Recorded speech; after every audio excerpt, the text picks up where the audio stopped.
how to adjust all of my chat windows because I'm trying to get the other monitor hooked up so that way I could actually have it actually showing all the chats on one monitor and then everything I wanted to have showing on the other monitor as well. So this has just been a bit of a complicated setup just because I forgot about having the monitor not hooked up meant that I needed to read my monitor. So, i.e., it meant that I had to reset up like 90% of everything I fucking had. Oh, this so it kills me. Some things are going into the other monitor, some things are going to the other monitor. It's just, I don't understand why. It's not making any sense. So...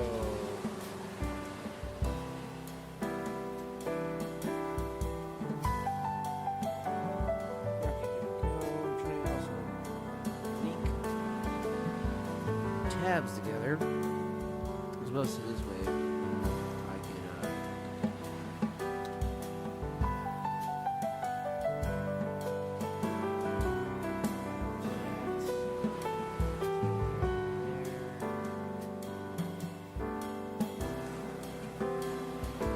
having 4 chat windows open is the other kind of the other thing that I'm trying to do. We're actually live on YouTube. We haven't been live on YouTube in a lot minutes, that's why I have some copyright free music playing in the background as well. So, back, trying to make sure we have some of the other ones that I wanted to go over.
account logged in there.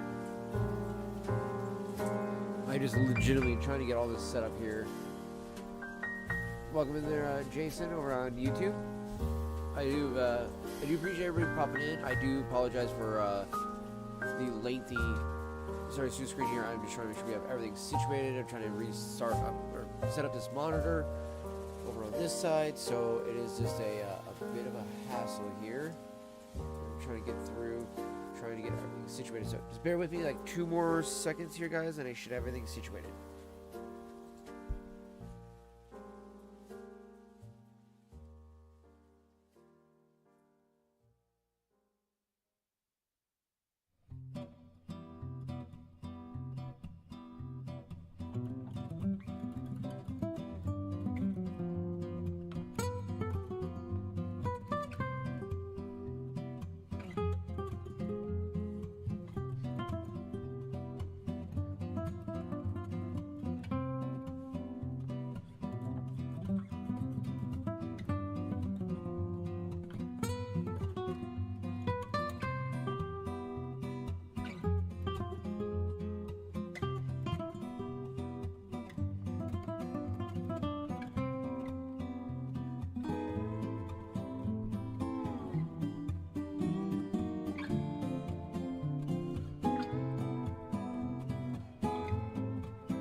Add the automatic gain, so that way at least that brings that up above that. Bring that down just a little bit lower. Okay. And why is that? Oh, it's so much higher up. Okay. Let's fight me today. All right.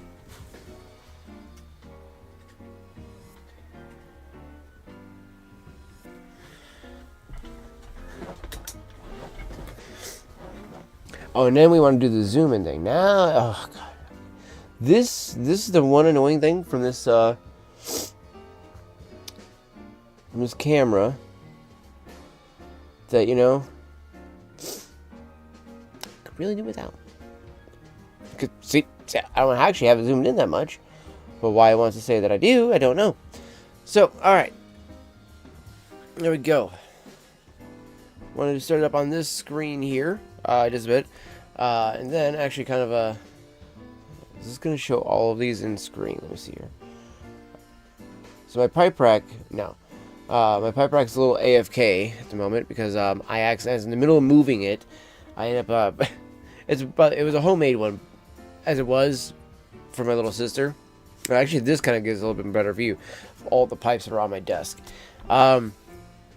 I was moving it around, and one of the little wood pieces that she had made, glued into it, literally popped out, and I had to like catch it mid-drop. And I was like, oh shit. I was like, okay, well, that's not good. Try to put it back in its place, and then hand it off to them, be like, hey, can you fix it? So we'll see if they can doctor it up in any way. If they can, awesome. So if not, well, then we're down to the pipe rack for a little bit. So I have everything on my desk at this moment because it also gives me a time to kind of go through each one, kind of do a little nice deep clean on each of the pipes. I don't normally do it every week or so. I should do each one every week, but some of them I actually don't use as often as I probably should, considering that I have as many as I have. But each one kind of has its special preference that I like a certain tobacco in. This is why there is so many different shapes, styles, things like that. Like, as you guys can see on the wall right here, this little picture that's on this right here, that's actually a diagram of all the shapes. And there is, let's see here, 1, 2, 3, 4, 5, 6, 7, 8 across, and there is 1, 2, 3, 4, 5 rows. So that is 40 pipes. So 40 different shapes. And that's just the traditional style of shapes. There's some little ones you could say that are non-traditional or kind of classified within the freehand style. So, that it doesn't really count and stuff like that as a necessary shape. But there's a lot of us that kind of like, yeah, but with the more modern, era, there's a lot of them that are trying to like make hybrids. Like Mr. Brogg does a lot of that too. These guys started off in the 40s, so they make a lot of pipes like this, where it's kind of like a sitter, but it's also like a volcano at the same time. It's kind of unique with that regard, and then it's also got the windscreen on it too, so you can, walk around in the wind. Like today, with the wind being as strong as it is, this would be a perfect pipe for today. Then we got the cat in the background. Hello, Fluffs. Welcome in, child. Welcome in. And then we are still rocking the Dr. Dubrow paper filters in the corn cobs. I need to do more of a deep dive on that. The other day when I did the stream, it was only like a 2-hour stream. Tonight there is not going to be really a cap on how long I'm going to be streaming for. I'm going to try to not go too long, but I want to do at least a good bit. Plus I had a lengthy ass starting soon screen, so I want to make up for that as well too. Which also, starting off tonight, so we've also got still so much of this Boswell, and I got my notebook over here. I need to finish jotting out all my notes and stuff like that. I also have all the saved Ziploc bags, so I can actually go through and rewrite down some notes that I had, because I got a pretty good recollection of each one of these. As soon as I look at them, like, ah, yes. Daily also, I've done all these on stream, so I can literally just go back to the stream and then literally just like, okay, I did on that date, boom, okay, so what did I think of the the tobacco on that day? These were all given to me, some samples from my buddy Sam over from Rumble. His name is Trade Prince.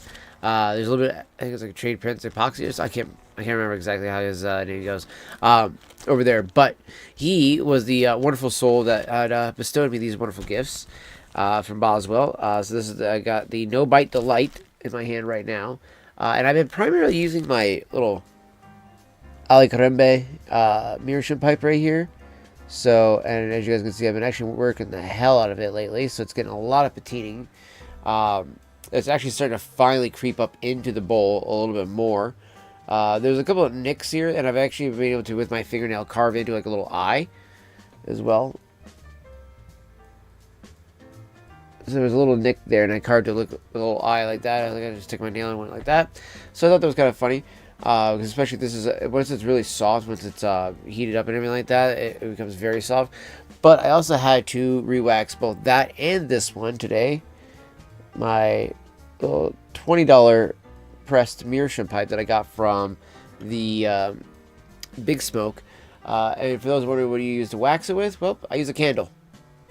Now I know the one that Bremen has on his video is like a lot smaller. It's probably like only like yay big. But I haven't used all this yet. But I decided to use the bottom of this one because I was getting tired of the wick getting in the way a little bit there. So I just kind of heated at the bottom, took it, and just kind of rubbed it all over the sides of the pipe. Then you take a lighter, just kind of go over like that. You don't really want to burn. You're just kind of heating the wax, letting it melt into the stone, and the stone sucks it up like a porous stone. So yeah, so we got the No Bite Delight and then the Hunter's Choice. So both of these are good little pinches, and he did like a bowl each, which would be probably like a bowl out of something like this Peterson here, or maybe more so probably out of like the smaller Peterson, my Dracula. So I am going to be using my AKB Meerschaum pipe, also known as the Alicarembe, which is the name of the carver. The other one does not have a name for the carver who made this. Now, this looks like one of the figurine ones you would find on pipecigars.com. The only problem is that this is a very tiny, it's like a little nose warmer. Ideally, it's not really a nose warmer. Doesn't get heat up the nose in any way. But this is a very, very small pipe. One of the downsides to something like this is that you could easily accidentally burn through a bowl very quickly without realizing it and over smoke a bowl.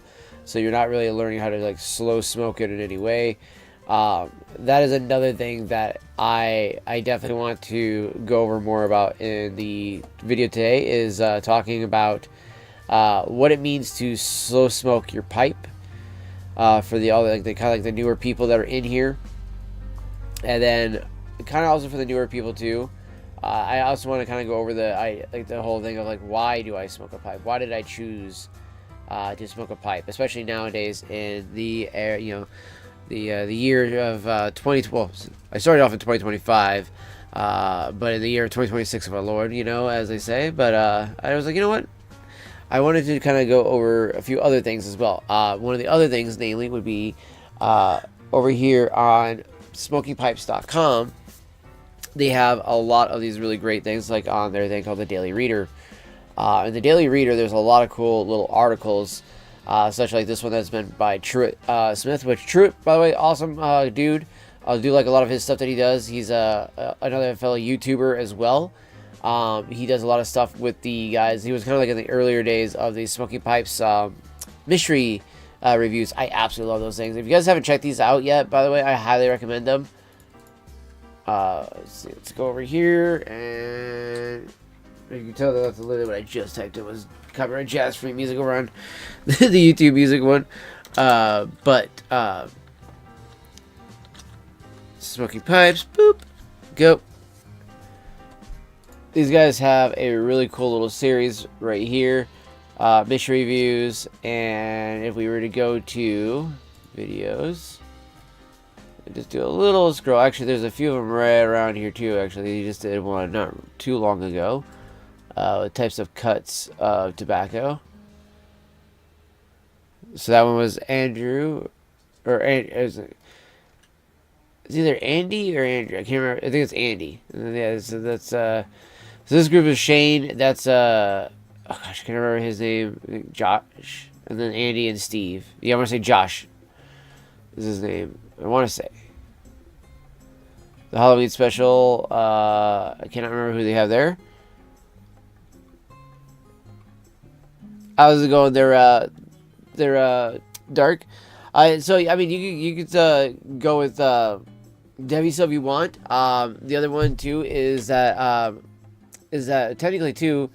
I have been going by the just the first name in general as well. I know it's kind of like a different thing for like a lot of people. I know a lot of people like me because you actually you have me on the Facebook, so you actually know my real name like that as well. Ah, there we go. Okay, here's one from 9 months ago. There's Truett, not him right there. There's Truett.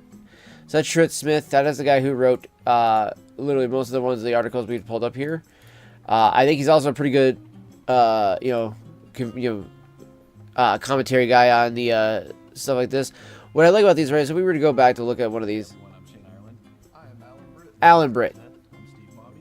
So yeah, so Alan, so the other one's Andy, and then you have Shane, Steve, Alan, and then Truett here. There was another guy they used to have on here every so often. More or less what they do is they bring in their pipes, and most of their pipes are all like carvers. It's like hand carved things like that. So they do a lot of things like that. But also real quick back into what I was saying there, my boy Dark, is that you can also just say like Cody. So that's the other one as well. So you can call me Cody on here. The big thing too is like, so that's the other thing is like being the fact that I'm going to be changing a lot of my content. Will I still be playing video games? Yes, I do plan to still play video games. I still play the video game streams while we smoke, hang out, stuff like that. But ideally, as a pipe smoker and everything like that, and a lot with the pipe smoker community, there's a lot of fun channel names and stuff like that. Like the Painting Piper, he's a really cool guy. I really like his channel. He does a lot of the cool paints. Like paint projects and stuff like that, and artistic projects that he's done, and he does a lot of them like inspired by while he's smoking a pipe, or after he smoked a pipe, he'll or before he smokes a pipe, he'll paint and stuff like that. Then afterwards he'll break down, like smoke his pipe while he's looking at the painting and stuff like that. And think about maybe what else he wants to add, or if it's finished, or so on. Really fun things to watch from his. Then there's a few of the other guys that are making music, much like myself here, where I got like the keyboard back there and everything like that. So I didn't want to just limit myself though to a specific genre or a specific thing, because originally I was also going to go with Palouse Piper, and Palouse Piper would go with the fact that I live here out in the Pacific Northwest in a specific area known as the Palouse, and the Palouse is a very beautiful area. It is a very big area. It expands quite a bit of the northern part of Idaho and a tiny bit of Washington. And it is a very, very gorgeous area to live in. Probably like one of the best, probably the best places to live at too. So, of course, fam, of course, man. And also, to get into this, start off this video too here, chat, what we are going to do is we're going to load up a bowl here. So I'll probably bring up this camera, y'all. So we got the pipe camera here. Load the Meerschaum pipe. I only have a little bit left of my Colt Blood Red Moon. So,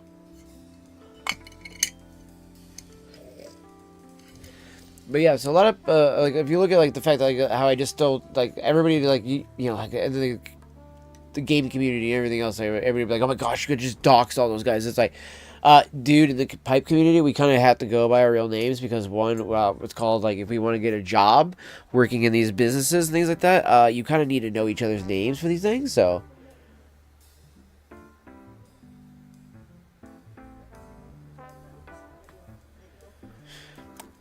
yeah, that's the other thing too. Is like, so yeah, it's Piper as in the actual like the. Would there be an acronym? No, not would it be an acronym? No, you're just kidding. But I know some people are actually gonna wonder if it is actually a name, though. That's the thing. I need to find a way to distinguish that, though. Other than just, I mean, obviously when people see the videos, right, they're gonna know, oh, he's pipe smoking, stuff like that, right? So that's that. But a little bit different. And so he comes in and is like, wait a minute. Is your name Piper by any chance? Like, no. My name is not Piper. But for fuck's sake, though, with the Devi name, everybody thought my name was Devin. And it was like, no, actually, my name is Cody. And they're like, wait, why the fuck is it Devi 2100? I was like, yeah, okay, yeah. All right. Fair point, my guys. Fair point. All right. So a lot of people always bust my balls about that one. So I do like the the Fallout 4 reference there. No, if I did that, then I'd be hated by the mayor instantly. Which I think I'm already going to be hated by the mayor, especially here locally, because I went to school with her, and we never got along. So, that might be, you maybe got something there to it. There's something to it. Just say it. I am a little bit hated by the mayor. Like that. So, damn, you might have a point here. So, give me 1 second. I need to turn my BRB screen up on so that my little sister can come in. So, give me 1 second here.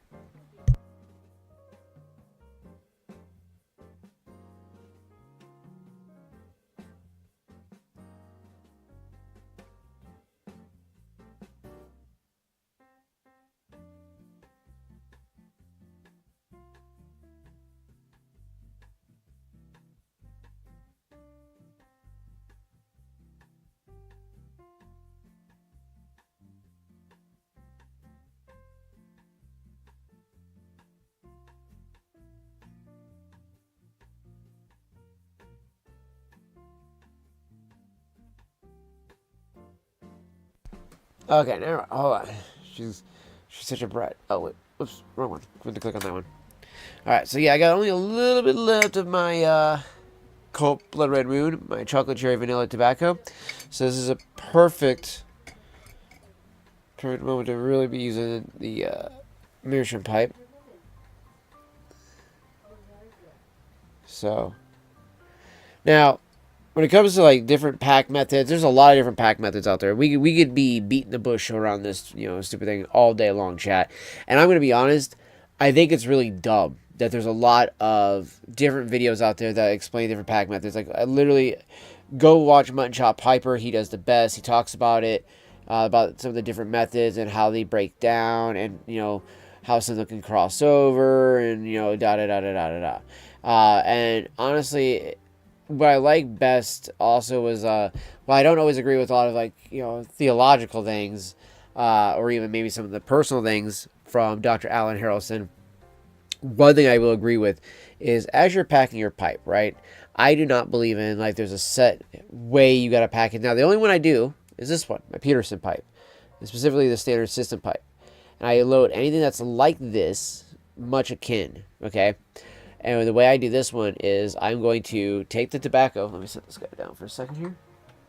Down there and the rest.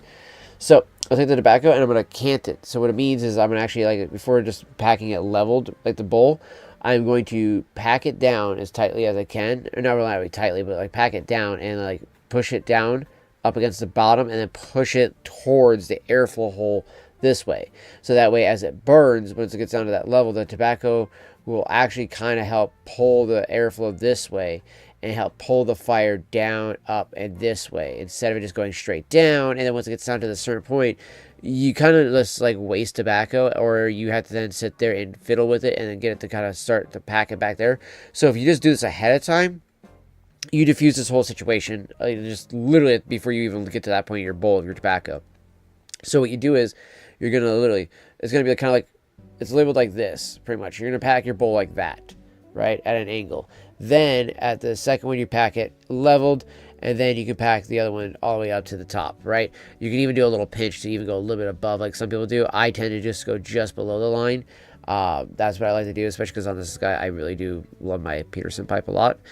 This one cost me $180, so yeah. This one is a specific one that I do tend to baby a bit more because of that, but it's also one of my nicer ones when it comes to like when you pay for a good quality. So that's also got an army mount. For those who don't know, this is what this guy is. This allows you, when it's warm, to be able to break down your pipe. Oh man, that was really cold and stuck in there. So you create kind of like a suction by doing that too. So it does like a hermetic seal, so that way you can have it's not going to come out like that or anything like that. But then I even have something like that's $90, like the Barasini, Caprese.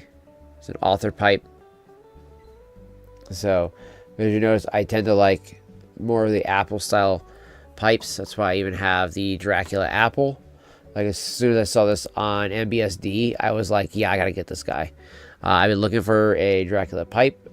I knew it wasn't going to be as thick or as big as I would like it to be because this is an 02. An 03. This is a 302. So this would have been an 02. It would have been about the same exact bigness of this apple. This is a smaller apple. This is called the extra large apple for that reason. I don't know if they would have made a Dracula 02 if it just comes in a Dracula 03 when it comes to the apple size. And then you have a few other ones like 01. And I want to say like 04 and a few other ones like that. Which the 01 is a billiard, and the 04 I want to say is their calabash. So those are like kind of the different styles. And then like we have, speaking of calabash, we have a calabash finally. This is the Ergo Bragg calabash, and this is what is also known as the Sherlock Holmes style pipe. So yeah, it's kind of hard to get all those little qualities in there, like the way the tip is and everything like that. So this would have been known as the Sherlock Holmes pipe. Also got our little army mounts, that way you can break it down while it's warm. So boom.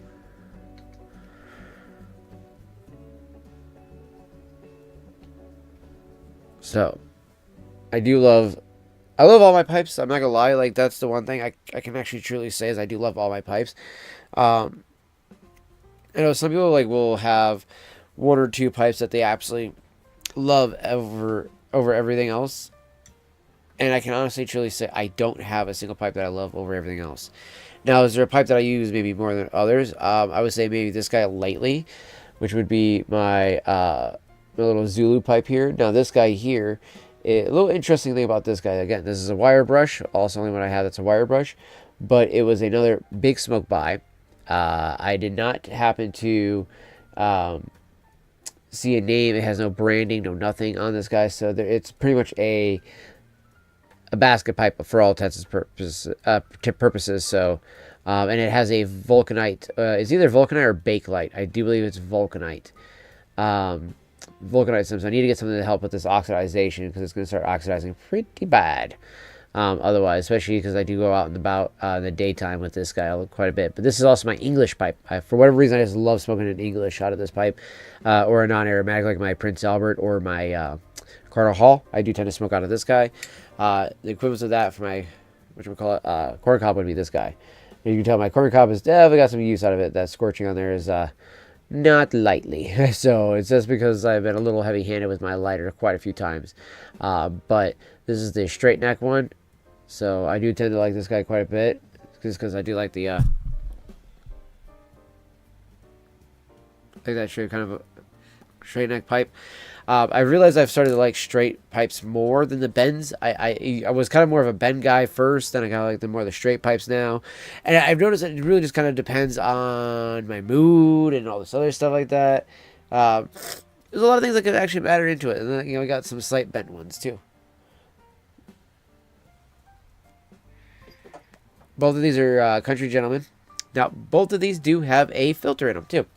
So, so when I used it for the Englishes and this guy here, the straight one, this would be for the Englishes and non-aromatics. This guy here would be for the aromatics. But I think I'm going to try aromatics in both of them since I have filters in them to see how I really like that. So, I'm going to try that a little bit later on. But let's finish going ahead and loading up this pipe. We got about that much is hard to see there, but it's about a little over half full.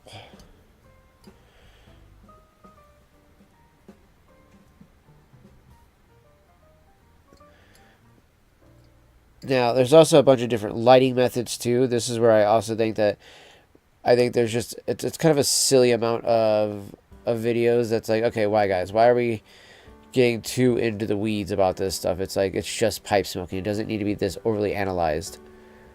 It's like, it's sometimes... And Shane actually has made a point to bring this up. And he said this actually came from somebody else, but it's like there's a certain point of when we're doing all these things, like a checklist, that we sometimes forget the most important part of it.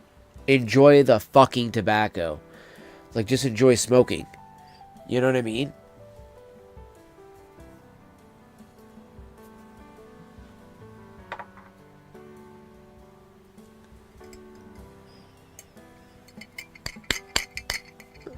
Like, it always reminds me too of like the vaping side of things. Back in the day, it would be like, where it got from being like this kind of style of vaping and whatnot, where you got the big mods, stuff like that, and sometimes you even had to like the I have my RTA. Oh, my RTA is over actually on the bookshelf behind me, but ideally, you had big mods like this with RDAs and RTAs, and RTAs are like a redrippable tank where you would fill it up, but it would be more or less a coil you made yourself. An RDA is a dripping one where you just drip your juice into it. I prefer those the most. Sadly enough, I ended up giving mine to my fucking coworker back in the day, and when she quit, I kind of wanted to be like, hey, can you please give me that back then, because you're not working here, so that means you won't need it for trying out juices for the most, because that was a big part of it. Like, use it really to try out juices when we were working there, it was a lot of fun. I even made the point to myself I wasn't going to do this, but I actually want to take a hit off my vape real quick.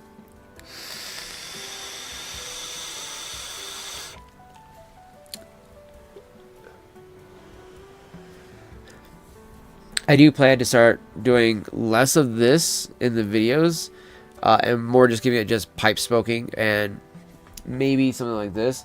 Unfortunately, this is the only pack of these that I have. I need to order a carton of these, because I can. But, the Blackstone Vanilla, I got the last pack from Big Smoke. These guys are a cigar, but they are filled with pipe tobacco, which is a very, unique, different thing, made by Swisher Sweets. They have a cherry and a vanilla one. I got the vanilla one. I'm actually thinking about trying to find a place where I can order the carton of cherry. Every other place I found the cherry one, they were out of stock. So I'm trying to find a place where I can find the vanilla and the cherry and order like a carton of each, because it would be like $40. So I'm like, that's not a bad price right there.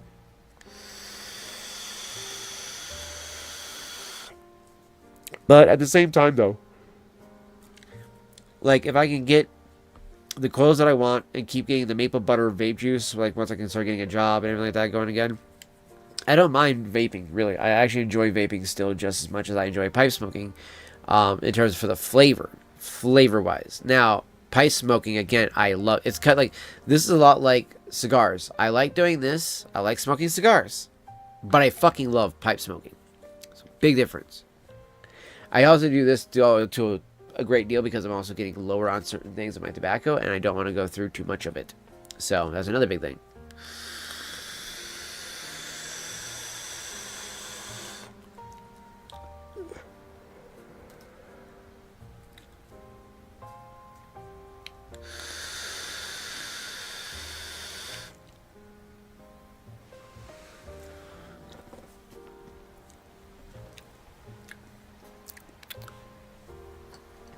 Let's bring it back up. So yeah, I do enjoy, the vape for the flavor. One of the things I hate though, when the coil starts to burn a little bit, or the juice gives you the scratchy feeling I'm getting right now in the back of my throat. I don't like that. I don't get that at all with pipe smoke. I might get a pipe, like tongue bite a little bit here and there because I'm fucking smoking too fast with my meerschaum pipe. It's the only time that really happens the most. Otherwise, like, or with the Peter Stokkebye French vanilla, I do this every time as a fucking experiment just to see if it's just me or if it's my palate. Or I honestly think that I have such a bad pH balance with this Peter Stokkebye tobacco that I just cannot use it because I don't know if it's their Virginia or what. Because Virginias have a very high, not alkaline, it would be the alkaline one instead of the base, correct? So alkaline is for the more acidic, and then base is for the more, or no, there's a, what's the name for that? There's the actual names for them. One's more acidic, and then one's the base. That kind of neutralizes everything and helps kind of like balance out. That's why burleys don't burn your tongue. You can smoke them, and they burn kind of cool, as they say. Obviously, nothing is going to burn cool. It just doesn't burn as hot as a Virginia or as fast, and so it doesn't give you tongue bite. And it also has this lower acidity level, so it's a much easier to take on your tongue. Because again, there's a good video to watch with Jeremy Reeves, and it's about the idea of, when we talk about tongue bite, a lot of it doesn't get understood, that a lot of it's actually science, more so than we think it is. It's like, oh, it's actually a lot to do with the pH balance of your fucking tongue. Did you just eat? Did you just drink? What are you drinking? Things like that. Like alcohol actually breaks down the film in your mouth, even though it does still add to some alcohols like whiskeys, scotches, brandies, rums, beers can add, even wines can add to the flavor of your tobacco. It will take away the film that also helps protect your mouth at the same time. So you kind of got to do that in kind of moderation. It's not necessarily something that's like super recommended, but at the same time, again, to each their own. That's a big thing with that. Another big thing you also got to keep in mind is that when you're smoking a pipe, right, a lot to, at least that, what's coming from a lot of the people like Jeremy Reeves is that, you got to, be conscious about, if you're getting a lot of tongue bite, are you smoking too fast? Are you not drying out the tobacco enough? Are you drying it out too much? There's so many variables to every single thing, and that's why it's important to keep something like I do here, where I keep a little journal like this here, or I even have my other two smoking journals that I have. So I gotta put my little catalog there because I gotta actually mark some stuff I want out of that. Right there in a second. I'll need you, right? Now, this littler one here in the front, this is actually a tobacco notebook where it actually has it set up like I showed you guys before.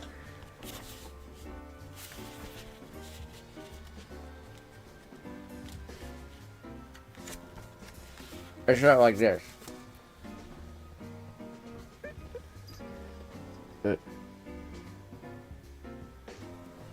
So you can do things like that. Now this is just a regular journal notebook, and again, it's things that you can keep down, ideas, or okay, hey, I smoked this blend, and I was I was smoking out of this pipe, and this pipe.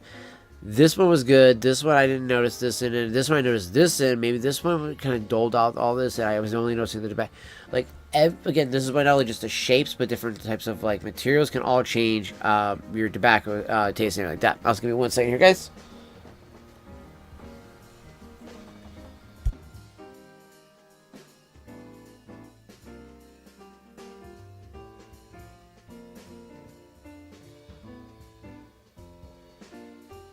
Okay, so we're gonna go ahead and spark this guy up. Use my little clipper lighter.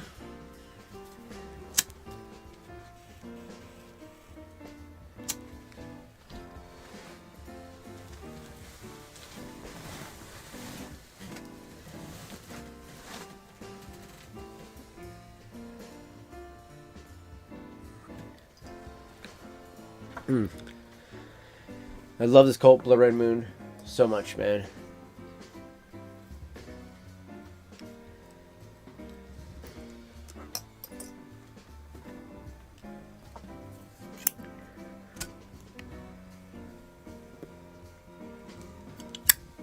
Use a Zippo because I was getting a little scorching on my pipe there.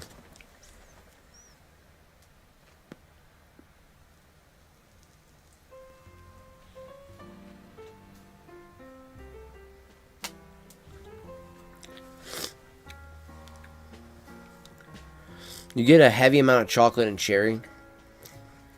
Just a little bit of vanilla. And I love that. It's such a creamy experience. Such a creamy experience.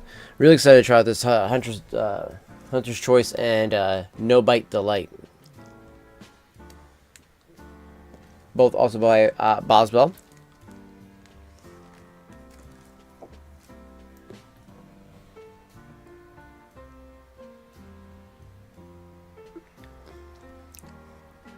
I will say a lot of their tobaccos I noticed have a lot of cherry added to it.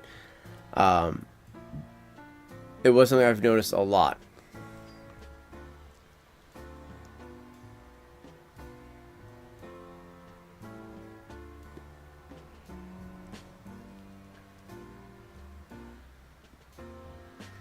Oh yeah, Chicago had the pipe show this May. Really wish I would have had the foresight and foreknowledge of all that, so I would have actually saved up money for a chat. I would have tried to actually go there.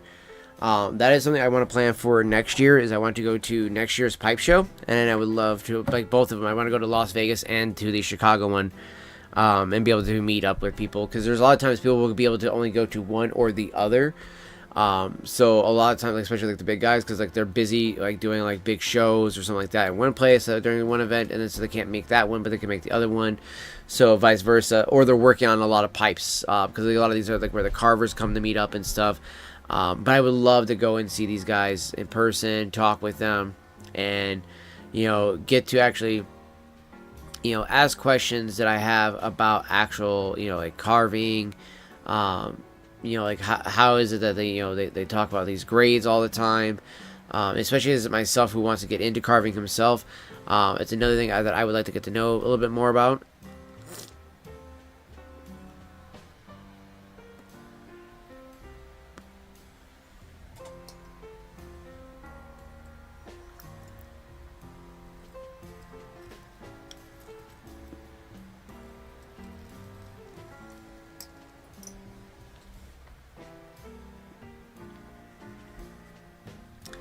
And it was the 30th anniversary of the Chicago Pipe Club, or Pipe Show, I should say.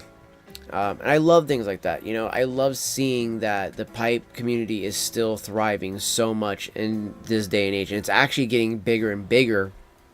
And in part, a lot to do with a lot of stuff like this.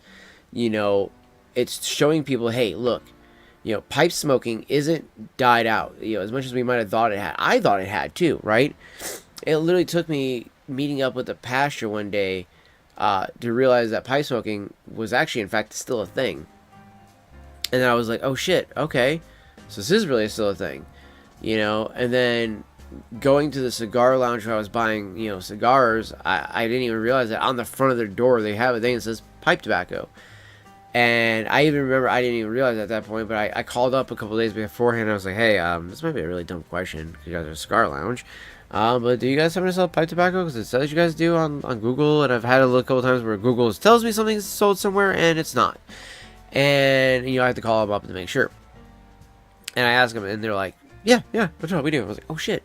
That's when I got hooked into Autumn Evening, and after having tried a bunch of other ones, I was like, "Okay, you know what? I think I like the more bulk style tobaccos, and I like the other things. The only ones I like more package like is going to be like the Contra blends, like Prince Albert, Carter Hall, Half and Half, Sir Walter Raleigh, Granger, Velvet, things like that. If it isn't a codger blend really effectively, Borkham Riff, all those things like that, I'm not fucking touching it, right? Like ideally, like I had the package ones where the Ergo Bragg ones.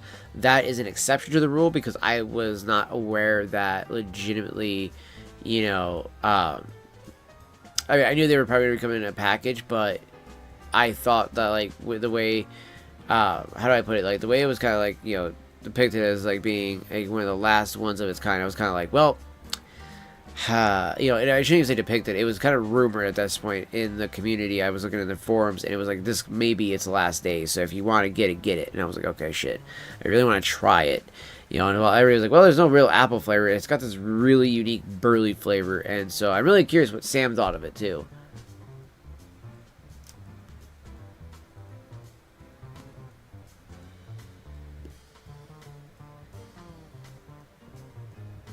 I gave him the very last of it that I had to try actually, because of that, because it was like I was one of those things where I was like, man, I gotta let this guy try it out and see what he thinks of it.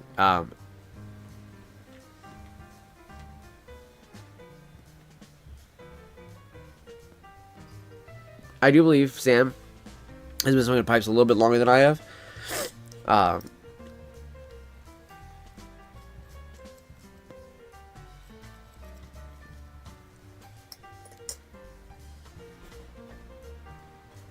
I forgot to ask him if he smokes cigars as well, or if he's just a pipe guy.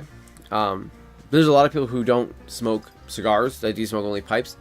And there are a lot of cigar smokers that will never smoke a pipe. But there's a lot of cigar smokers that dabble in pipes, and a lot of pipe smokers that dabble in cigars. Kind of a vice versa thing. And that happens because of the fact that sometimes especially when you're smoking Englishes, you get so used to those type of tobacco. You want to see if cigars carry that type of tobacco as well. And while it's not the same, it's not far away from exactly the same thing, but it's that the natural flavors you're getting from cigars are definitely going to be vastly different than what you get from even natural tobaccos as well. So that's a big thing right there.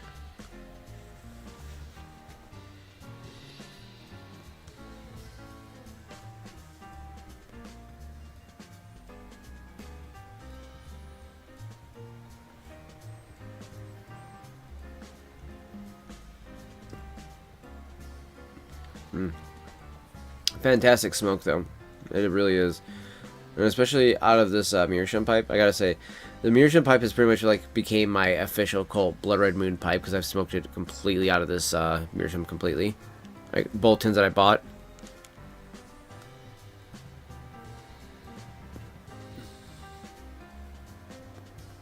But those both tins were bought like 3 months ago, so I am very happy to say that they lasted me a good while.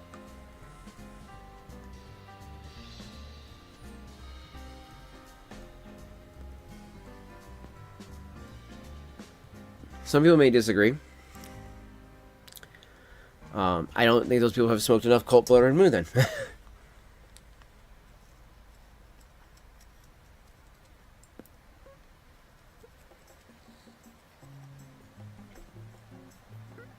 I think also there's a lot of people out there too who in the like cigar world, when they do smoke a pipe, they will never smoke aromatics, and then there's pipe smokers who don't ever do Englishes, non-aromatics, things like that. They only do aromatics.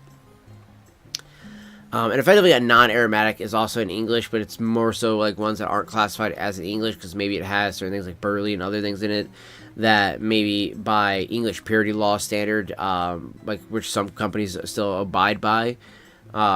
Basically, especially when they're blending Englishes because they want it to be authentic. They want it to be kind of what it would have been like if you would have been in like the early 15th century, on up and everything like that. And it's just like, they want you to understand what it would have been, or say 17th century and stuff like that.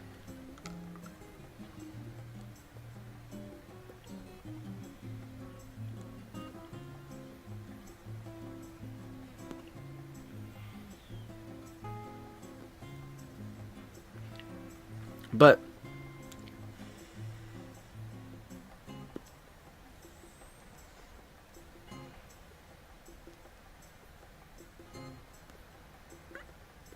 we have records showing that the Olmecs were using tobacco as far back as 12,300 years ago, man. That's crazy to think about.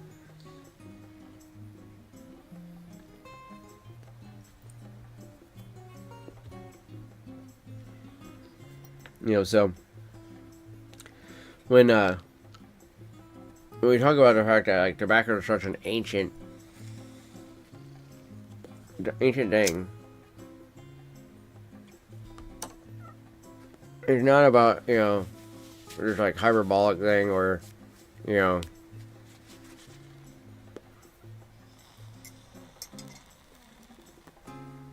I think like some people, they think that it's a like one of those things where you're like, oh yes, we're trying to make this claim so that it justifies our love for the tobacco and all this other stuff like that. And it's like, no, there's actually physical proof in science that shows that these things have existed for such a long time.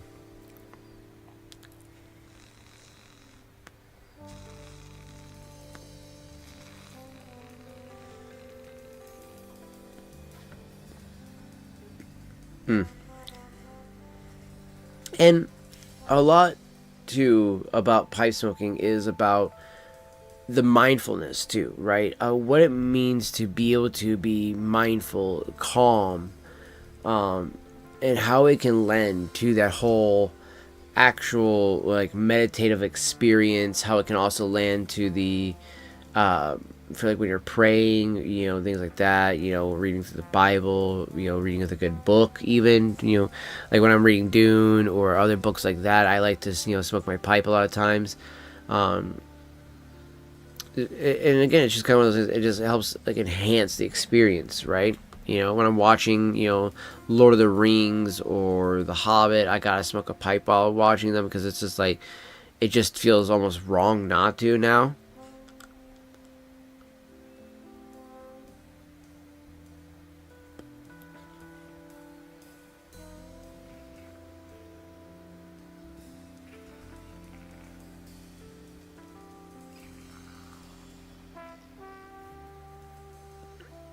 And I think a lot of people too, like I said earlier, about the whole getting caught too much in all these other little small things, like, you know, are you smoking like this? Are you tamping too much? Are you doing this too much? Did you dry it out too much? It's like all these little things, and it just, they're taking away from the moments that you need to do. Just enjoy the tobacco, like quite literally.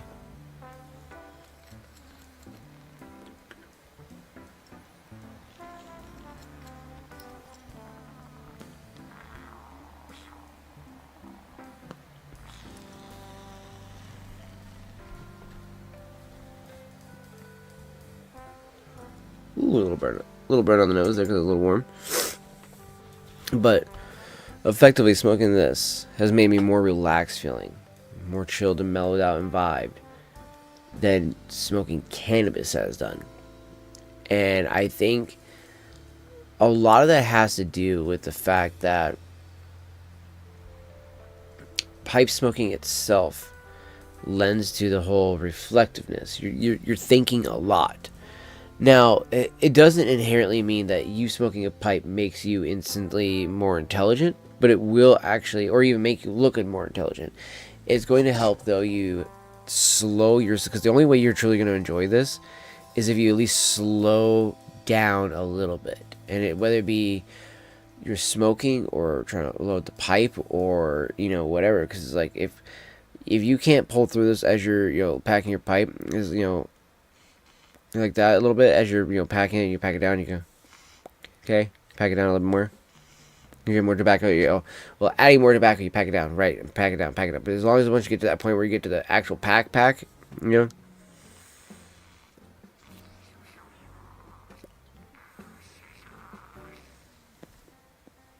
As long as you can do stuff like that, you're fine. You'll be able to enjoy it.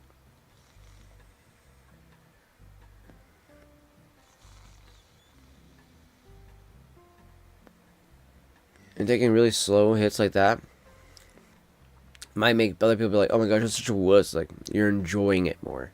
You're allowing yourself to actually enjoy and pull the flavors out more. Like, I'm getting way more vanilla, chocolate, and cherry right now.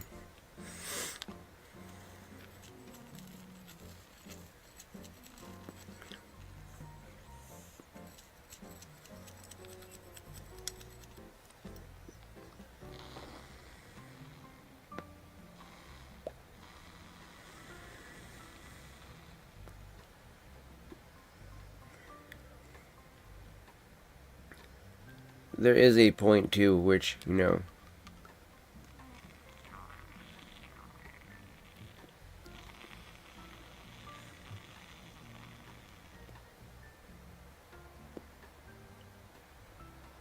you also just have to stop worrying about what other people think or say. And pipe smoking will actually help you a lot with that, too. Especially if you're just able to do it by yourself for a little bit, then go into social situations, because I think if you do it starting in social situations and then move towards solo, it's a little bit different. It feels a little awkward. You feel like you're lacking in something. Whereas now, if I go into a situation where it's social and I'm smoking a pipe and I just don't like it, I can go home. You know, I can leave. I don't have to feel like I'm forced to stay there just to enjoy my pipe.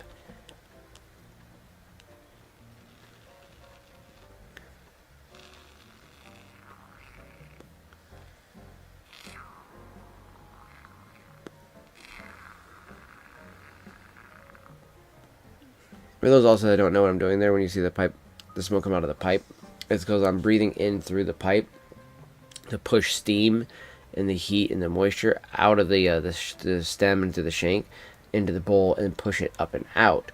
So that way, hopefully, it allows for most of that moisture to get out of there before it goes back up into the stem and causes a lot of tongue bite. That's another big area where you get a lot of tongue bite from, because it's steam, not the actual smoke.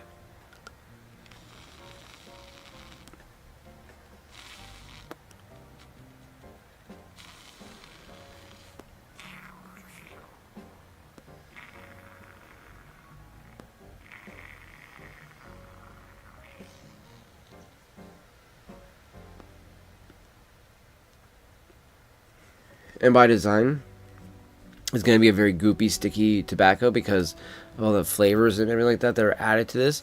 So then, as that's going to also heat up and melt kind of like slowly, goopily off the the tobaccos, it's going to build up where? In the bottom of the bowl. The moisture from your mouth does affect this, and it's going to go slowly down here as you're breathing in and out of the pipe. It's going to build up no matter what you think it's going to have. Oh, your moisture is from your mouth is getting in this pipe, okay? The other big thing is that it also has natural oils from the tobacco as well. Things like that. And a meerschaum is going to start releasing some of the other oils and waxes, things like that from the before. All this is going to accumulate in the bottom of the bowl, and eventually it's going to start to do this gurgle like it's doing right now.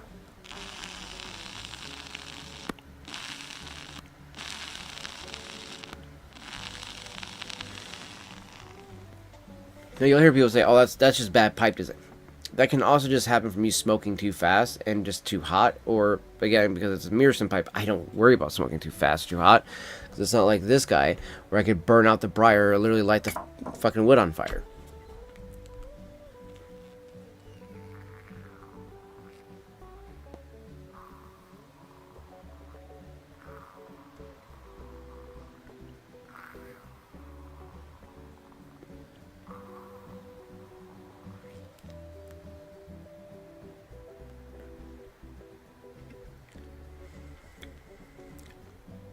It has an excellent taste.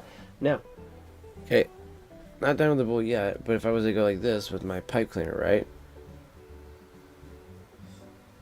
Take this and to go through this stem.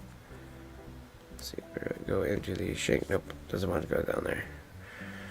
So we have another one. Sometimes, depending on the angle of the pipe cleaner, it will not want to go in there just easily. There we go. Boom. So for a second, now we pull it out. Now it's got all that moisture on it. Now, no gurgle.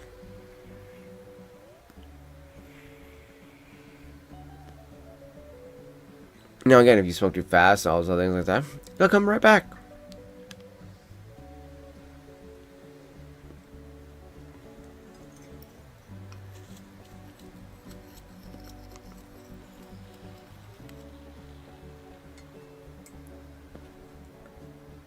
in a pipe going out, by the way, is going to happen. It's not like a cigar. It's not going to stay lit the entire time, and you're not supposed to keep it lit the entire time.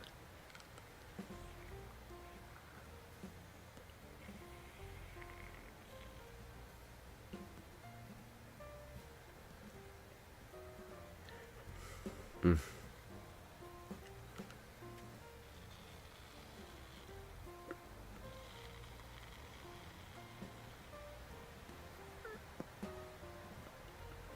And when people ask me why I get into smoking a pipe, it's that vaping was no longer being enjoyable for me. It was like I was finding things that I was no longer enjoying about vaping, and I was like, okay, I gotta find something, right, that I'm gonna find some enjoyment out of. And I was like, you know, I'm able to stick with just doing mods and, you know, tanks and stuff like that, and that'll be where I'll stick with it. And I was like, okay, sure.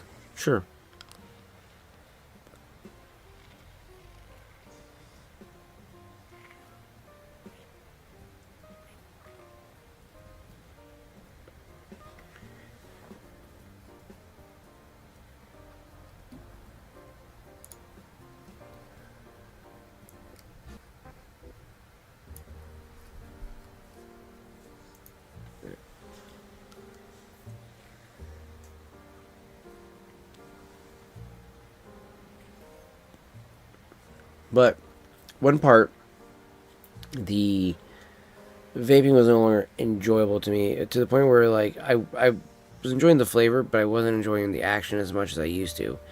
Now through pipe smoke, I've been able to actually enjoy it again now, because I take a nice long enough break from, you know, using my vape, that when I go to use it again, I'm like, oh yes, this is kind of why I miss, you know, doing this back, you know, a bunch back in the day. Pipe smoking, there was a whole different thing, right? You get the actual nicotine.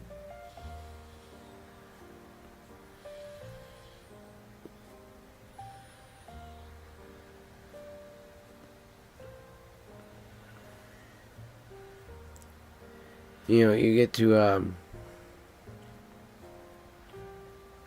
really enjoy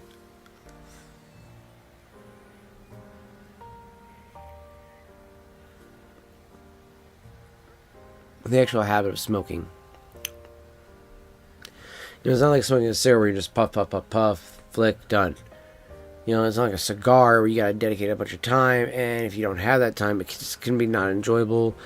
If it's too windy, or if you don't have a good company, you know, you didn't use the right torch, or whatever the case is.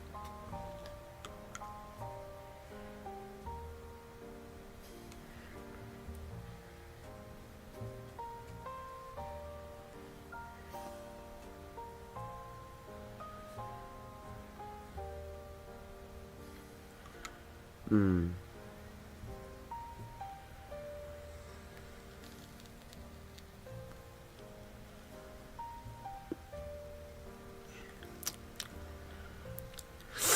It's definitely one of those things where you just close your eyes and enjoy it.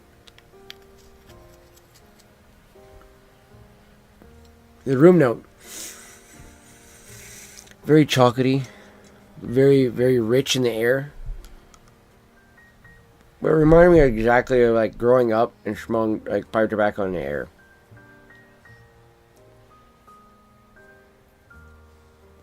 I never found it offensive when I was a child. I always found it so relaxing. It was one of the few smells of smoke in the air that I'm like, oh man. Oh yeah. I feel so relaxed.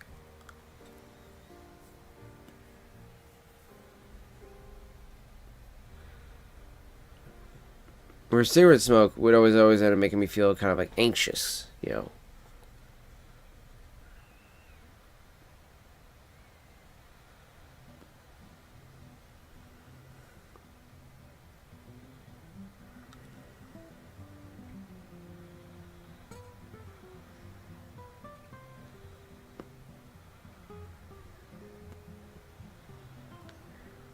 Mm.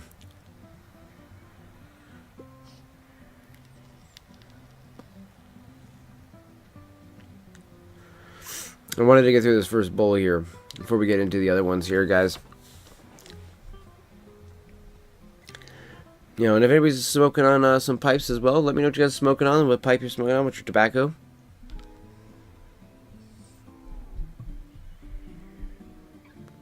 or if you're a cigar smoker, if you are a cigarette smoker, or if you're a vapor.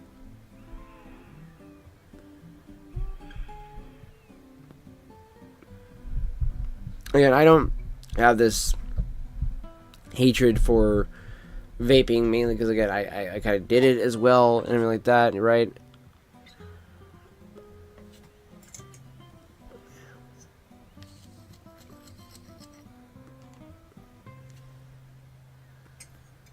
But I can also see for what it really was meant for, too. Is smoking cessation, right?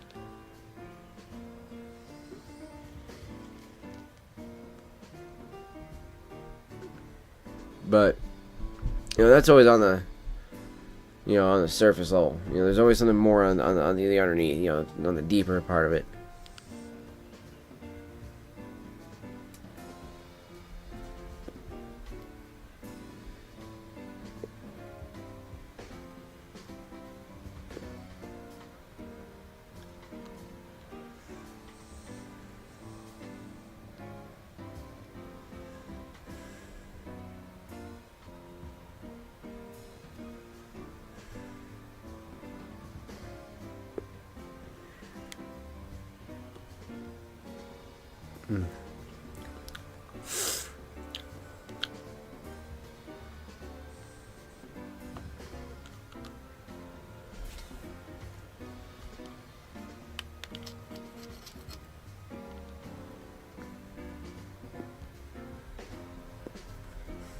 We almost catch this bowl, and then we can start working on the other one here in a bit. This is all the way to the end, too.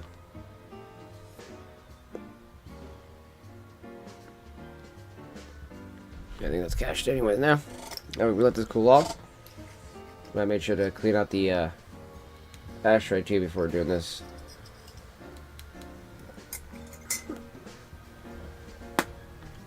That way I can see if I actually...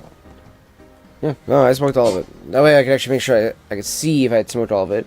Versus sometimes when you go to ash out a bowl, and actually it's been used a little bit there, sometimes you'll think that you've used all of your tobacco in there. Go to cash it out and you go to look at it later, like, oh, I did not smoke all my tobacco there. Like, damn, okay. And then you gotta start thinking to yourself, like, what could I have done differently then to make sure I got the fullest extraction out of that. And a lot of times it just boils down to being a little bit slower to cadence. And as you guys saw, especially towards the end there, I was smoking pretty fast. I was puffing on that bad boy.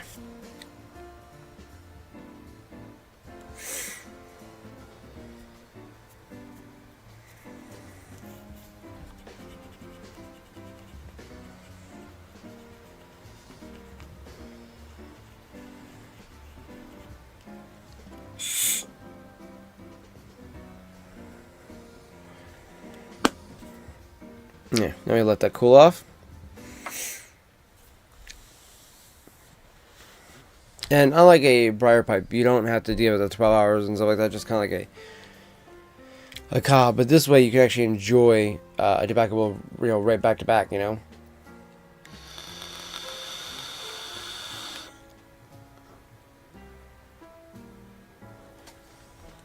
So let's just say here, let's go to the very first one of these articles, because I want to see where it starts off with the whole history of pipe design, France and England, by Truett Smith and Pipeline.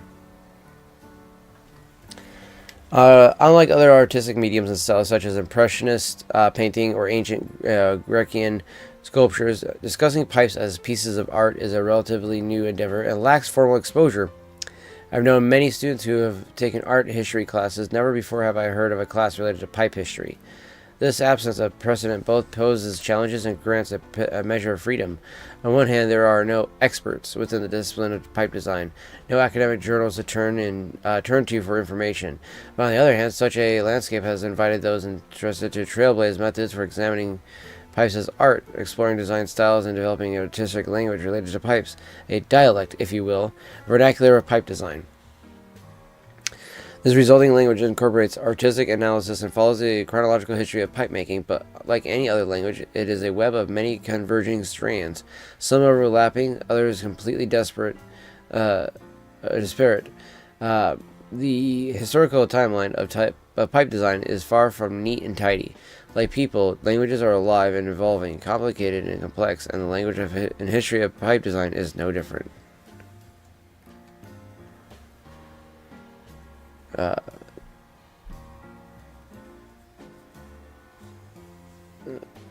by the early 1900s, hundreds of brands had emerged, changed names, and/or been absorbed by other companies. Huh. The vocabulary. Let me pull this up too. My bad. The vocabulary of pipe design relies on patterns observed throughout pipe making history. Concerns on the aesthetic similarities of pipes from the same era and/or geographic region since smoking pipes was established 2 decades ago. Describing pipes in this way has remained an integral aspect of our vision and approach to pipes, and many of our pipe descriptions in the Daily Reader articles reference pipes as artistic compositions and discuss their historical and aesthetic contexts.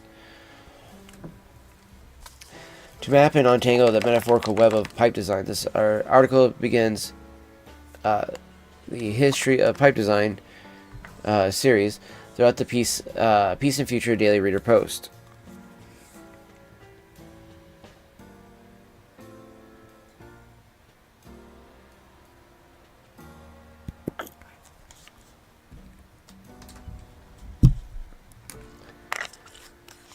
We will analyze the relationship between history and aesthetics as they relate to pipes and language used to talk about them, hopefully bringing clarity and perspective to this world of pipes that we love and showcasing the beautiful diversity and inherent unity within it. In this article, we focus on France and England and what we consider classic and traditional pipe design.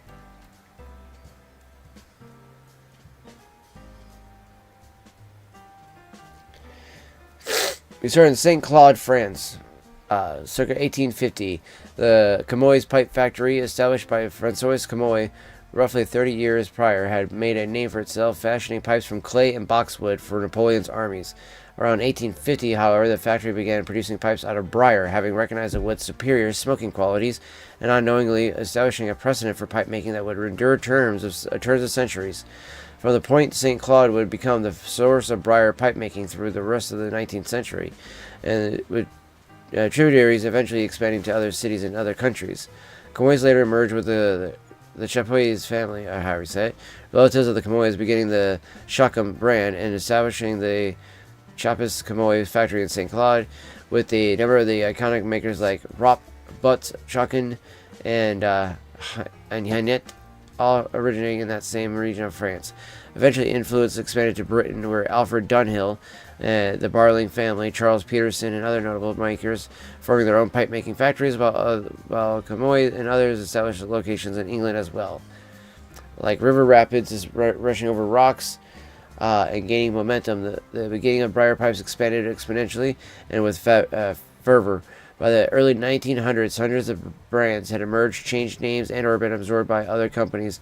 The waters were teeming with innovation and competition, and a pipe-smoking society was quick to enjoy the frenzy. So I love it too, and I know that's also the time of why like Dunhill came around, and that's why Dunhill pipes are so fucking expensive, you know, and why they're so sought after, because they've stood the test of time. Like, people want a pipe that's been made from like 1902. You know what I mean? It's like, dude, yeah, give me that pipe that's from like the early 1900s that has literally stood, you know, 100,000 years, 100 years, and now you're able to say, yes, I am quite literally smoking a piece of fucking history.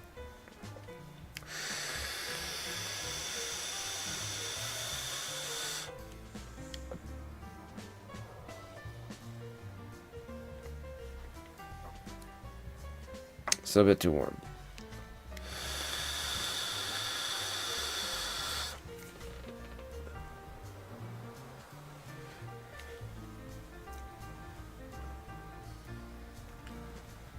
Despite the overwhelming number of brands and their sudden chaotic beginnings, one aspect united these early pipe factories: a focus on mass production. The industrial era was new and exciting. The pipe smoking was as much a staple of society as smartphones are today. The mass production of briar pipes not only made financial sense, but it was necessary in order to meet the demands of pipe smokers. So pipe factories designed machines for producing pipes in large quantities. Obviously, these machines couldn't account for all the aspects of pipe making. Stems still needed fitting, and specific shaping elements still required a personal hand-on approach. But when it came to drilling the mortise and airway and roughly shaping the bowl and shank, lathes and frazing machines dramatically increased the efficiency of pipe making. factories. These machines also help determine what we would today consider the classic pipe chart, billiard variants, Dublin, apples, like bulldogs, etc. Like I got up there on the wall. Because of mechanical limitations and the templates used for shapes, pipe making machines regard radial symmetry within pipe designs, meaning that the shapes needed to be symmetrical across a central horizontal axis running the length of the pipe. Look at the classic shape from the aerial perspective. Imagine a line cutting the middle of the bowl and shank, and you'll notice a perfect mirrored image between both sides. Other limitations also contribute to elements we consider integral to some classic shapes. Shane Ireland points to the traditional billiard's slight forward cant as an example of this phenomenon. A billiard's forward cant was rendered to leave room for the tools to fully turn the bowl without running into the shank, where the bowl completely upright. A pipe's transition couldn't be fashioned properly, as Shane explains further. As pipe production grew, and developed these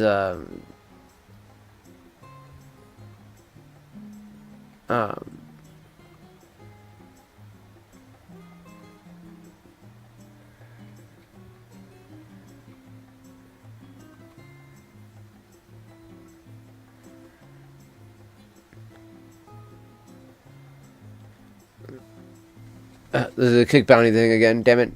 It's to go touch grass for 30 minutes. It always pops up.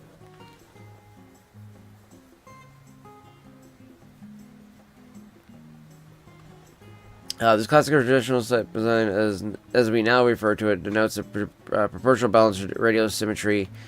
Really, Bubba's? Are you ripping out your hair? Psst. Hey. Yeah, stop eating your hair. Dude. For real. Really? Give me your hair. Give me that hair out your mouth. Whoa. What you doing? What you doing that for? Also, what I was gonna say too earlier about the whole billiard things and the canter thing too is like with the where the airflows are. This is why sometimes when you go to look at a bowl and they put up like a light to it and they see if they can actually see the light through the whole thing like that, it's because legitimately if somebody doesn't do these proper things when they're building their pipes and stuff like that, they're not going to be made properly, and they're going to cause you to have a really bad smoking experience, and then you may end up giving up pipe smoking when you maybe would have actually enjoyed it more had you had a good pipe.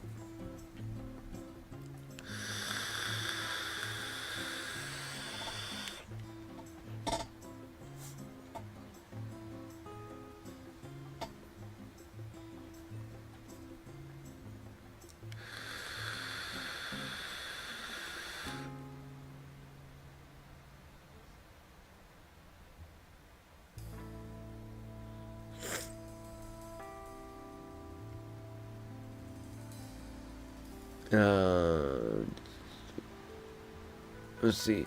As the early French and English pipe makers, as dictated by their focus on mass production and limitations of certain pipe making machines, classic or English French style pipes are those that represent the archetypal form of certain shapes, lines that are often simple yet firm, almost stoic, and the proportions are balanced, meaning that there isn't strong proportional disparity between the size of the shank and of the bowl. Both complement the balance and balance each other instead of competing for visual attention. These archetypes developed during a time when a briar's block grain wasn't highly prioritized in pipe making. As previously mentioned, in the 1800s and early 1900s, the focus was on mass production. Pipes were considered practical instruments for enjoying tobacco, and their aesthetic appeal wasn't as central to a factory's pipe making approach as it would later become. Consider, for example, early pipe finishes. Dunhill's Bruyere, while offering a lovely, elegant palette, was never intended to highlight the briar's natural grain patterns. The early examples of the shell briar sandblast rendered dense and uneven texture rather than intentionally accentuating growth rings. This doesn't mean that those early pipes lack inherent beauty. Rather, aesthetical appeal and grain simply weren't prioritized at the beginning of briar pipe making, which is understandable. Yeah, you're not gonna fine tune the fucking the way they look at the first part of it, you're going to just start mass producing, making them and things like that, making sure you can actually make like a shitload of them at first. Once you can make a ton of them, then you can start worrying about, okay, how do they look? Can we make them look nicer? Can we change this? Can we change that? Things like that.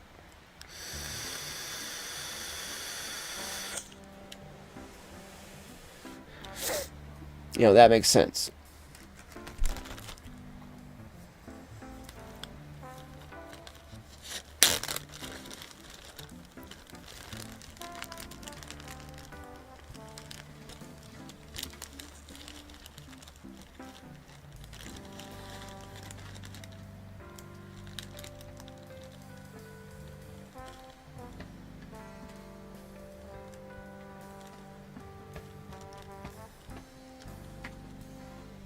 Digging at China, Bubba's? You hear him over there, Dave? Yeah, I'm pretty sure it was covered, bro.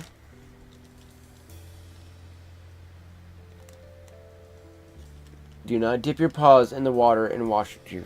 He dipped them in the water. My cat washes his paws off in the water bowl. I don't even know.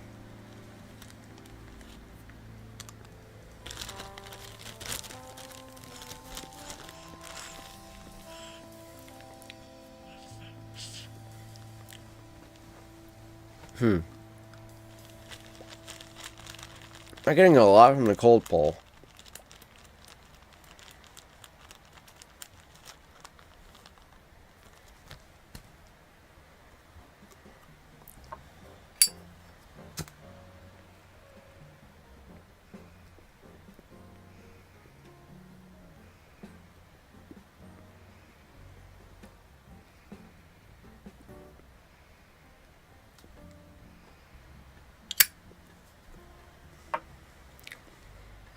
Okay.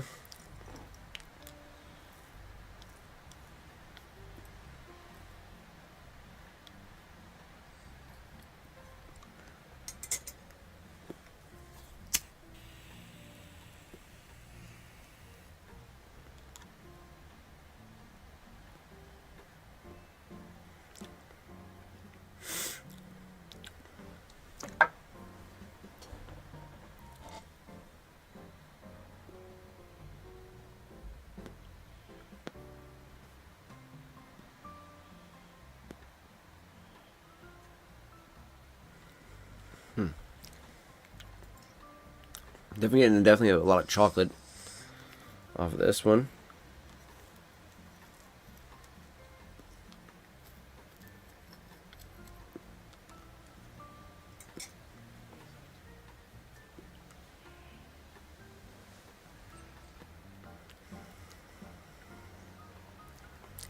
I'm getting like something like nuttiness too as well.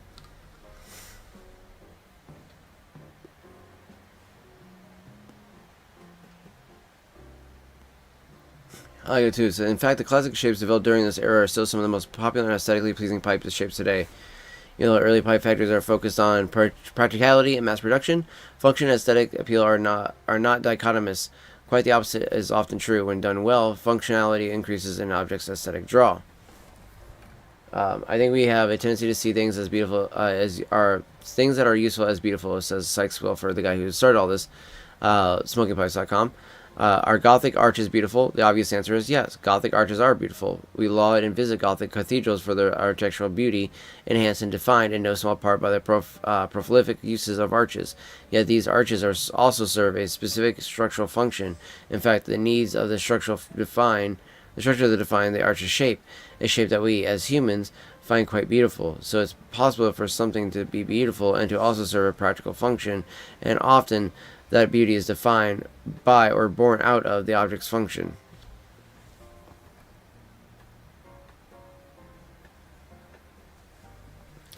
The same is true for these English and French pipe shapes that we now call classic.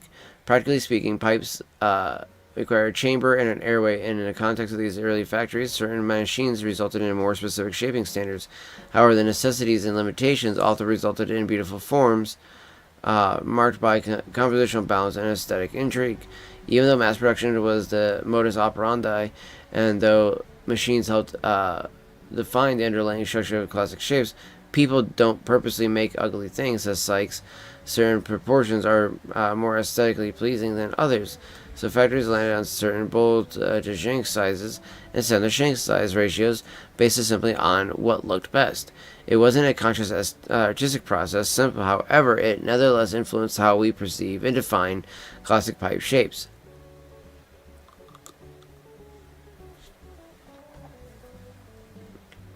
The more traditional designs were fashioned, the more established the archetypes became.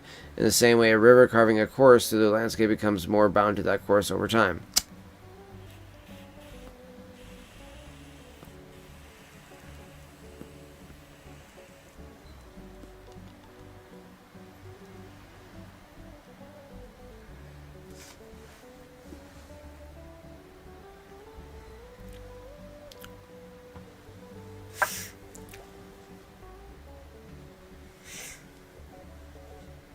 It's definitely got a unique room note to it, too.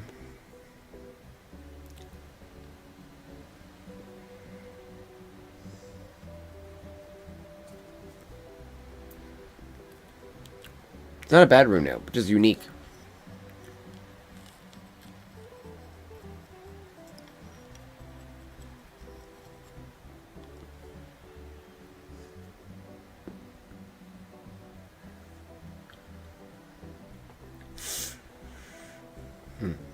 Almost smells like a Pop-Tart. That's why I think it's so unique. It's not bad, because you know what I mean? It's like it smells so different.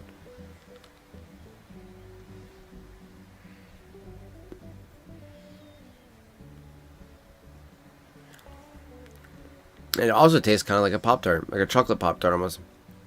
I think actually the chocolate's kind of faded a little bit more. Maybe that was still a little bit left over to kind of like taste from the Cold Blood Red Moon, but...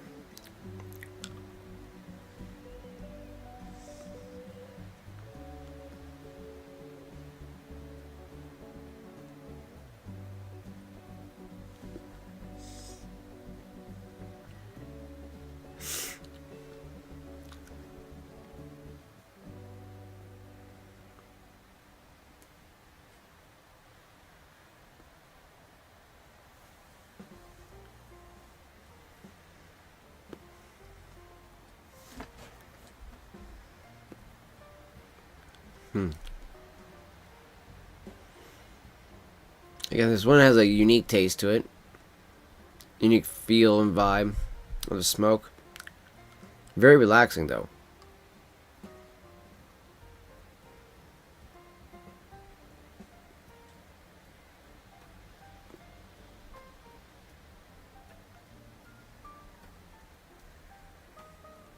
Okay.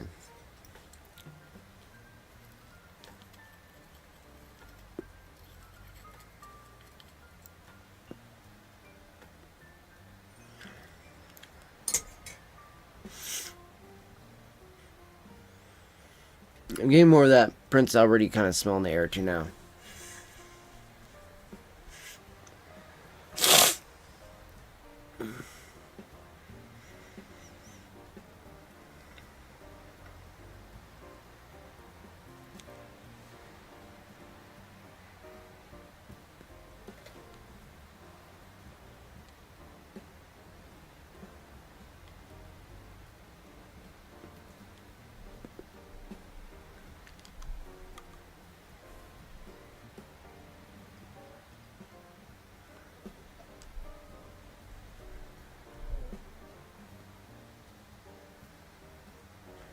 Man. It's hard to stop smoking this one for a second here, too. It tastes so good. The standardization of these shaping conventions, pipe makers began paying closer attention to the pipe's aesthetic presentation beyond its shape. Downhill, for example, introduced a smooth root briar finish in 1931, displaying a lighter stain than the Briere, specifically for better grain definition. The English marquee was also created for the shilling, then ring grain designations, which denoted a particular grain. defining sandblasts.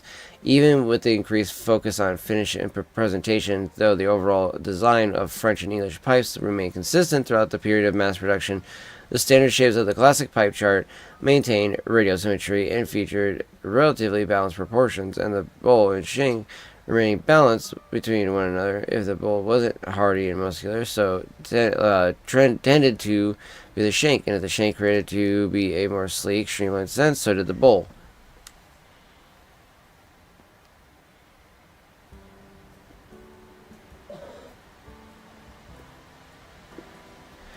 These shaping cues, standards, and conventions of classic pipe design formed the template from which other styles developed, and though many early French and English pipe factories are no longer in business, their style of pipe making is alive and well. A number of these old manufacturers are thriving and fashioning pipes as they always have, and the standards of pipe design they've helped establish over a century ago still influence modern pipe makers today. The classic style of pipe design is the foundation of all pipe making. Whether a specific maker adheres to or drifts away from those classic motifs, they remain the foundational aesthetic elements upon which all our other styles are built.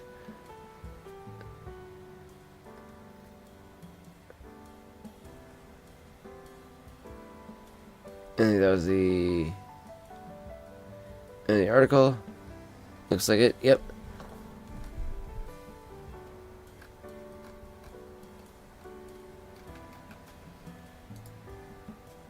It's crazy to think. So that one was written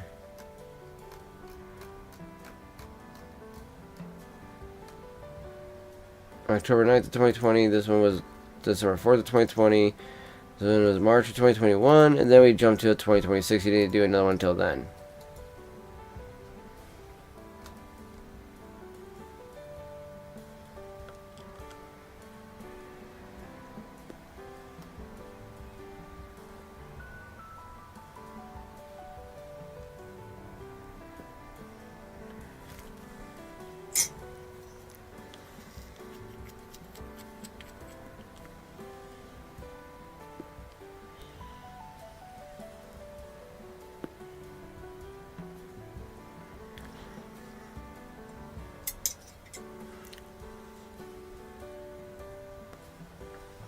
Preacher Jiminy Fox.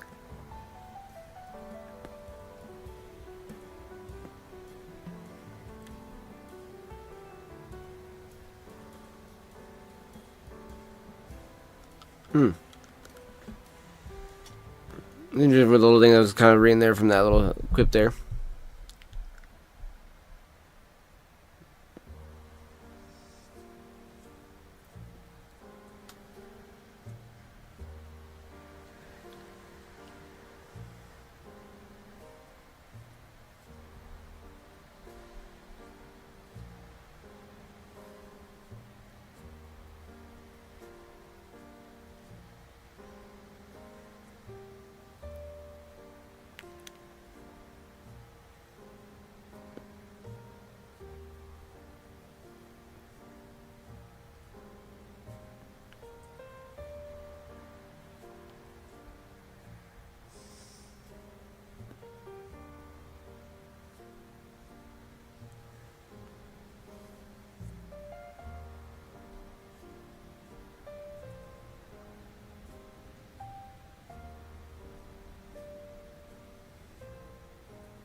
Definitely was a little too relaxed there too.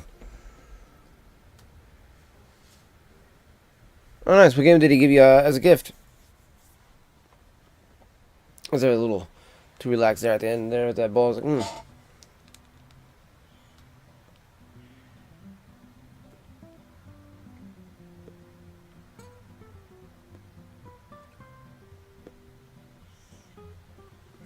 I was like, I noticed that Black Countess and what do you call it, the Black Countess and Burley's tend to both really get me more so like that more relaxed feeling in the head and vibe too. Oh, the lockdown protocol, nice. Okay, cool.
Yeah, there's something about how relaxing that is too, as well. Okay. Welcome in there, Grav. Welcome in.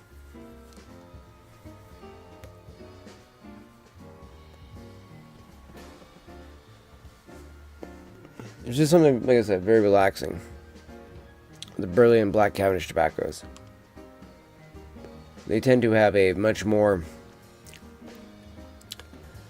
how do I put it?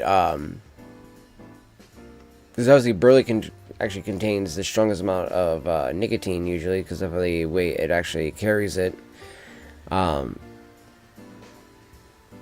I think it's also the fact that it has this like very much an effect to kind of like slow everything down too. You know what I mean?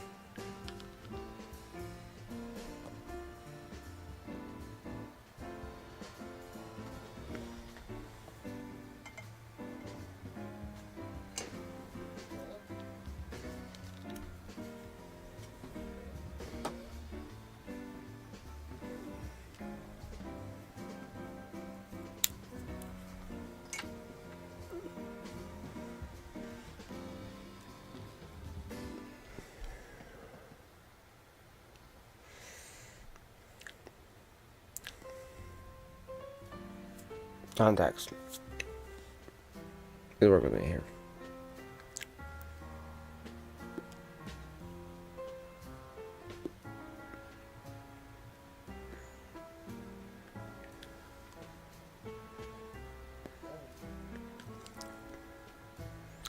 This is definitely one of those bowls where I think I might actually have to smoke another one of it later on. As the pipe fully cools so I can actually get a taste of it. Damn, that was actually completely smoked too. There was nothing in there. I think I was just at that point just burning the tiny little ember at this point.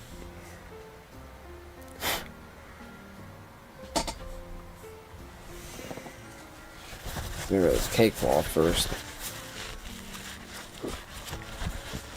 This does not need any cake on it. It's not a briar pipe. Because caking a mirror pipe can actually crack it there, chat. Oof, ow, hot. Dude, I'm really need to get in touch with the guy from the glasses so I can get glasses, because holy crap, this is getting irritating.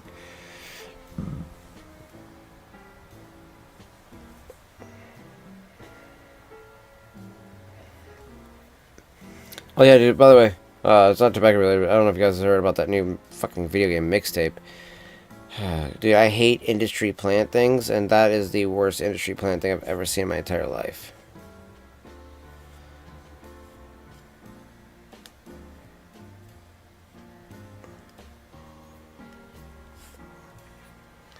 Okay.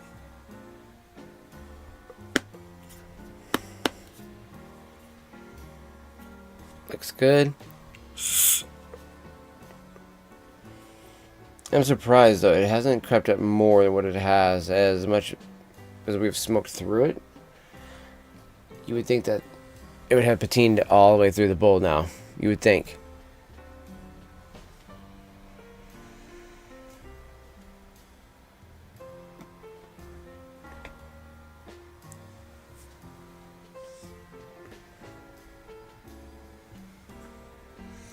Yeah, okay, that's getting annoying. I had to like look that far over for this fucking chat. It's really stupid. Like, I have to pretty much put them on the big screen TV in order to be able to see all my chat windows. This is ridiculous. I really do need to get some glasses.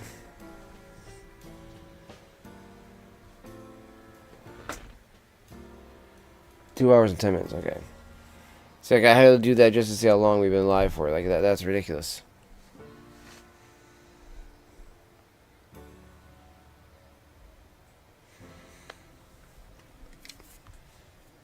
I might vape while we wait for the pipe to cool.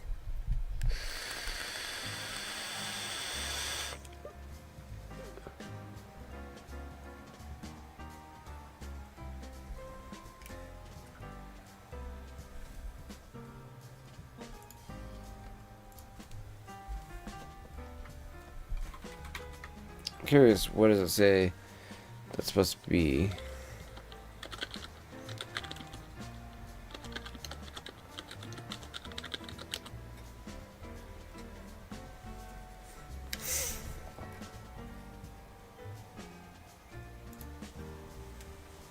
Probably got the highest rating that I've seen so far out of all of them. No Bite Delight is blended from premium tobaccos. Dab as well as the created blend caresses the palate with aromatic flavors such as caramel, truly capitalizing, capturing the Virginia's and Cavendish complexities and full body flavored, but without the bite. Oh, there is no burley in it. So it's brandy, caramel, and coffee. Okay, so I'm going to have to let that try to do its own thing. So the problem is that when he handed and Sam gave me all these tobaccos, chat, they were all together, so only the cherries have, I've noticed, an actual distinct taste to them all. Everything else just tastes like chocolate.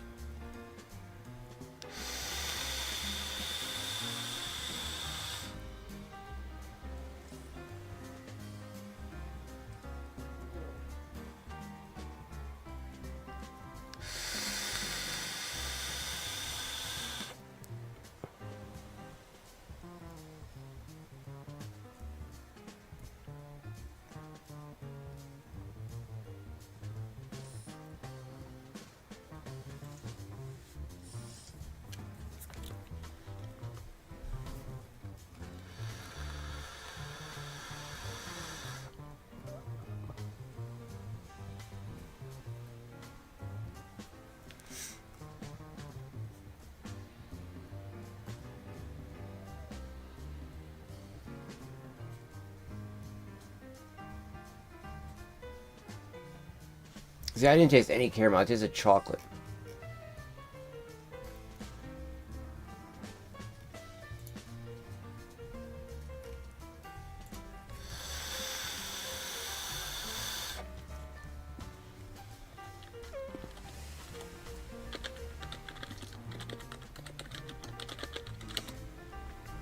What is Hunter's choice going to be there, chat?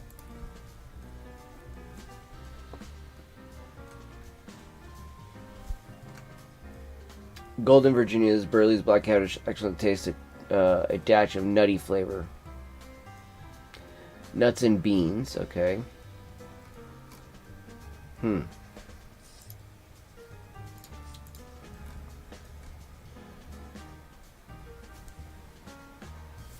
Yeah, those are the little cigar things that I have been smoking here, chat.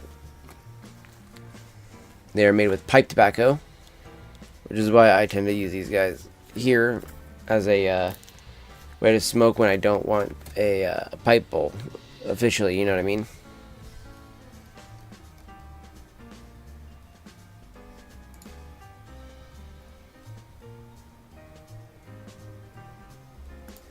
This is a good article, by the way, from Kayla there, I gotta say. Calming the Mind and Body, How Pipe Smoking Leads to Mindfulness with Dr. Fred Hanna. In the age of so much noise, many have the desire to seek out ways to escape from the overwhelming volume in favor of quiet, calm, and peaceful moments. As a pipe smoker, you may not always realize just how impactful the activity is on your mind and body. Trust me, I know, I can definitely feel like I am like so relaxed from all of that. Welcome in there, fam. Welcome in. How's it going? I'm having a hard time reading everybody's names because of how small the fucking font is over there on Blaze. So I'm having a hard time reading the font over here. Can I zoom it in a bit? No, of course not.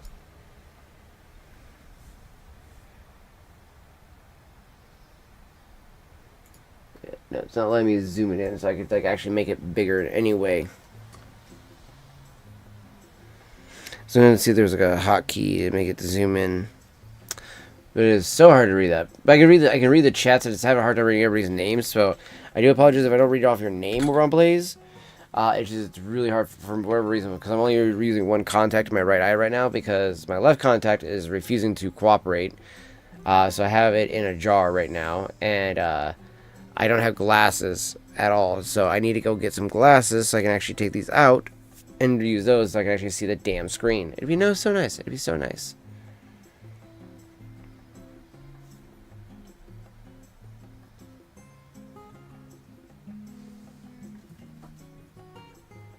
But when it says the activity is how the impact of the activity is on your mind and body, I definitely feel how much it relaxes. Like as I'm doing certain things, like it is hard sometimes to smoke a pipe and do certain activities because like it just relaxes you so much.